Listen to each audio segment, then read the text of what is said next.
స్టాండులు బోర్డులు రద్దు చేయాలని చెప్పేసి మేము చేస్తున్నాం. సరే వీళ్ళ గురించి చాలా ఎట్టి కష్టం చేసుకుంటున్నారు, ఏం లేదు వీళ్ళకి అన్ని పనులు ఎలాంటివన్నీ చేయించుకుంటున్నారు. కానీ వీళ్ళకి సరైన డబ్బులు ఇవ్వడం లేదు. మరి వాళ్ళ పొట్ట ఎట్లా గడిస్తే సార్ నాకు అర్థం కాదు. వీటిలో ప్రతి పనులు చేయడము ఏదో ఎక్కడో పొట్ట గురించే కదా చేయడము. 3-4 నెలలు జీతం అవుతుంది, వీళ్ళ జీతాలు వాళ్ళు ఎక్కడి నుంచి తెచ్చుకొని ఆధ్వర్యంలో జరుగుతుంది. అట్లాగే ఈరోజు మన వట్టిపల్లి మండలంలో అంగన్వాడీ ఆశా మధ్యాహ్నం భోజనం గ్రామ పంచాయతీ కార్మికులం మనం కూడా ఇక్కడ నిరసన తెలియజేస్తున్నాం. ఈ చట్టాలు ఎట్లా తీసుకొచ్చిరంటే సంఘం పెట్టుకోవద్దు, సమ్మె చేయొద్దు, ధర్నా చేయొద్దు, ఏం చేయొద్దు అంటే అధికారులు ఏ రకంగా చేసినా మనం ఓర్చుకోవాలి.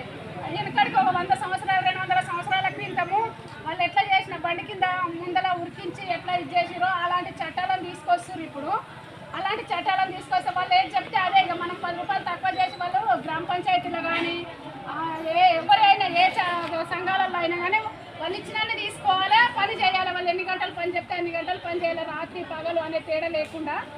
అయితే మనకు సంఘం పెట్టుకోవడానికి కానీ సమ్మె చేయడానికి కానీ మనము మన సమస్య ఇంకొకరికి పోయి చెప్పుకోవడానికి కానీ అలాంటివి లేకుండా ఈ చట్టాలను తీసుకొచ్చారు. అవి రద్దు చేస్తేనే మనం ఏమన్నా బతకగలుగుతాము. మనకు కార్యదర్శి మీకు కానీ మాకు సూపర్వైజర్లు కానీ ఆశ వర్కర్లకు సూపర్వైజర్లు ఉంటారు, మీకు కార్యదర్శులు ఉంటారు. మీకు అకౌంట్లలో డైరెక్ట్ డబ్బులు పడాలి. అట్లా పడకుండా చేతులకు ఇచ్చి 10,000 ఇచ్చే దగ్గర 6,000 5,000 ఇచ్చి దులుపుకుంటున్నారు.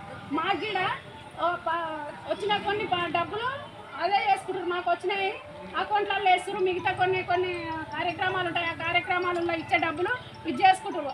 అట్లాంటి చట్టాలను తీసుకొచ్చి మన దోపిడీని దోసుకుంటున్నారు, మన శ్రమను దోసుకుంటున్నారు. అట్లాంటివి రద్దు చేయాలని చెప్పేసి ఈరోజు దేశవ్యాప్తంగా సమ్మె జరుగుతుంది. అన్ని కార్మిక సంఘాలు, కంపెనీలు, బ్యాంకులు అన్నీ ఉన్నాయి. దాంట్లో మనం కూడా ఉన్నాం కనుక ఈరోజు మనం ఇక్కడ చేసి ఇక్కడ నుంచి మన సమ్మె ఎఫెక్ట్ పడాలంటే ఇప్పుడు వచ్చేది ఎలక్షన్ కనుక ఎఫెక్ట్ పడాలంటే నియోజకవర్గంలోకి పోవాలి.